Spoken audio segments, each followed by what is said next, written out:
బుగ్గ మీద వెచ్చని సిగ్గు వచ్చినప్పుడు దానిని అడుగు, ఎర్రదనం అంటే చెబుతుంది.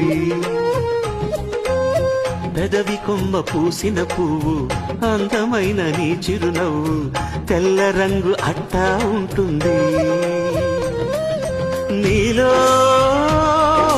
నిలువున పులకలు రేగిన వేళ నువ్వే పచ్చని పైరువు అవుతావమ్మా. దిగులు రంగే నలుపు అనుకో, ప్రేమ పొంగే పసుపు అనుకో.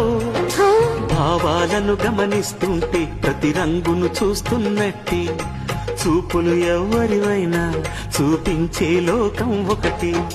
నేస్తమా ఇద్దరి లోకం ఒకటే లేవమ్మా, అందుకే నా కన్నులతో లోకం